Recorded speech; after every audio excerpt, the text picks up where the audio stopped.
This is not leadership, by the way, guys. This is cowardice. This is negligence on a scale that is unforgivable. We can't forgive this man. We can't forgive this narcissist, this dictator. Right now, I can't talk to my family. I can't talk to my girlfriend. I can't have sex because Ruto is stressing me, man. We came peacefully to demonstrate against a bill that threatened our freedom, that sought to undermine the very fabric of our society, man. And what did we get in return? Brutality, violence, and now after all the pain and loss, a hollow rejection of the bill, man. It feels like an afterthought, right? A desperate attempt to save face after the damage is already done. There's no going back, guys. The president must know why kuku huenda haja ndogo na kubwa mara moja, anakoroga akiachilia pa.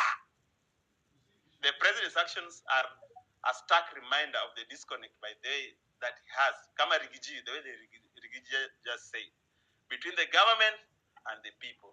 Instead of protecting us, they're attacking us. Instead of listening to us, they're silencing us. Jacob Juma saw this. You know? And now when it's too late for those who have suffered the most, they try to backtrack and say, no, we are sorry. What is sorry for somebody who has lost a life? Like, guys, me literally, I'm still shaking, you know? But this is not the end. We'll continue to fight tomorrow for justice and for the memory of those who paid the ultimate price. We can't name all of them. Their names are all over trending. Our voices will grow louder. Our resolve will grow stronger. And our unity must be unbreakable, guys. We will not forget.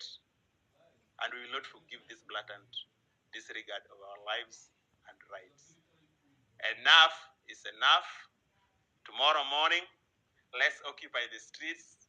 Let's chant. Let's make us be heard everywhere. Appreciation goes to those guys who are making us be seen out there, the Larry Mados, and you guys who are holding these places wherever you are. Viva! Thank you. Asante sana. Let's have Nelson. Nelson, are you ready to speak?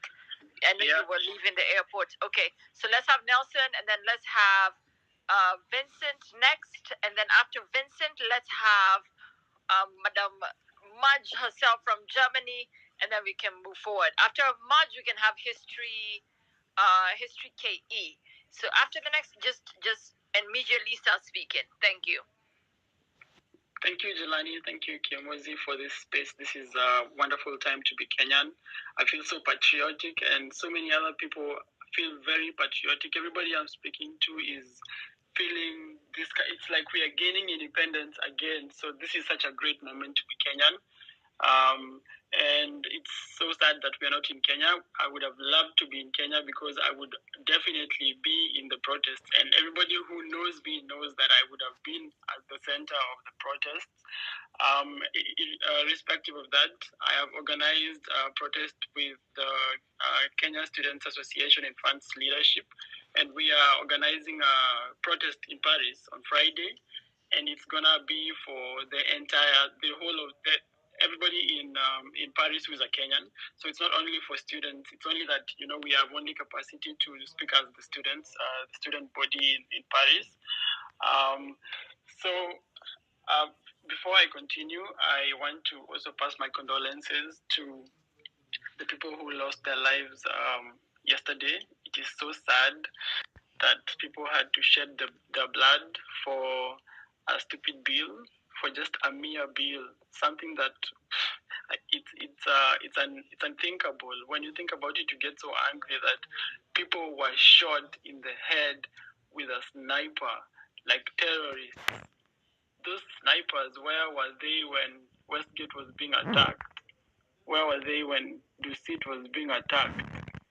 They are so good at attacking unarmed people, but when there is a situation where we need them, they're nowhere to be found.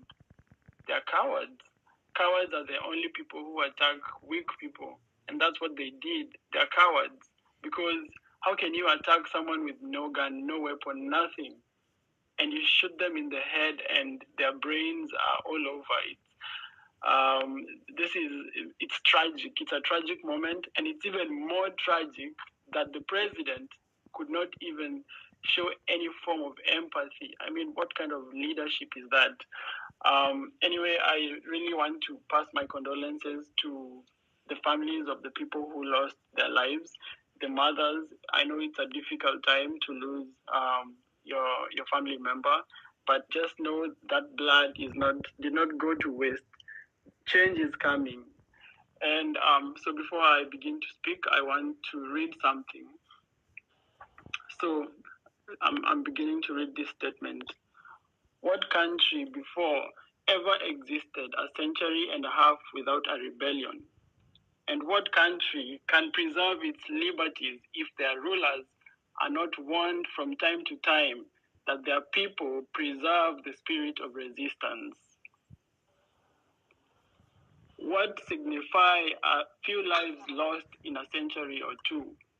The tree of liberty must be refreshed from time to time with the blood of patriots and tyrants.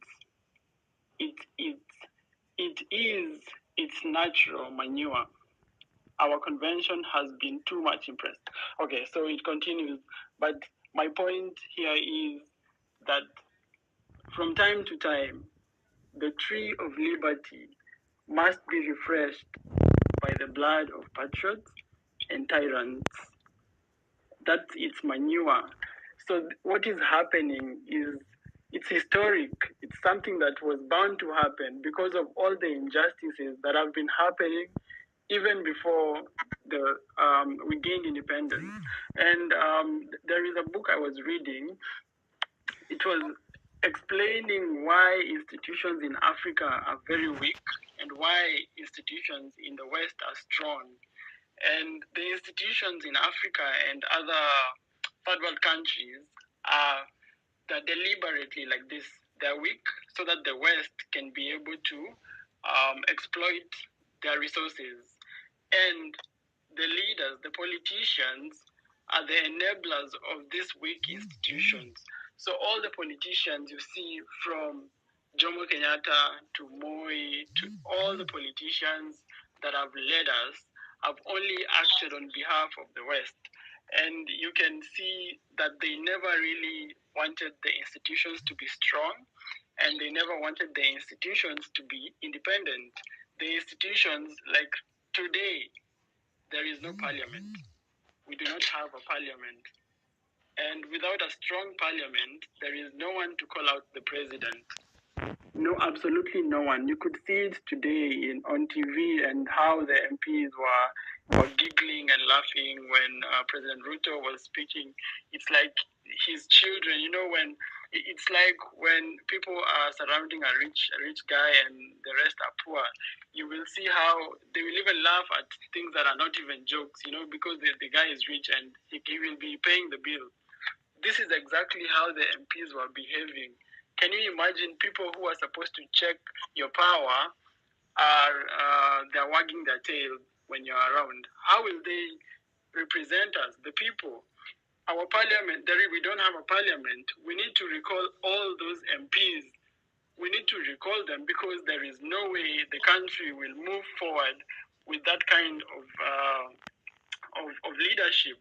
And I want to bring my point back to the institutions, the weak institutions. So the West, through the IMF and other bodies, they have made sure that our institutions in Africa are systematically weakened.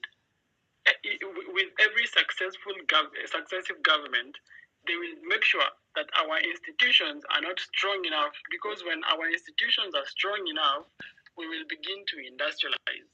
We will begin to see things in a different light. We will have strong property laws, property rights. We will have good institutions, mean that when an entrepreneur, for example, I want to go back to Kenya and set up a business, and I have money to set up the business. If there is strong property rights and there is good institutions, strong institutions, the justice system is fair, I will have confidence to put my money. But today, if you go to Kenya and you want to set up a business, first of all, you will be met by a lot of bureaucracies. Nothing is working. The institutions are too weak for you to be able to set up anything. And on top of that, there is an unpredictable tax regime. A tax regime that is unpredictable means that any FDI, foreign direct investment, the investors cannot be able to invest in your country because they don't know in the next 5 years what will happen. Because Ruto keeps changing the tax. Every year there's a new tax. Every year there's something new. So the country, there's no stable environment for business. And this is affecting major... I need you to land. I need you to land, Nelson. Land. Okay, Jelani.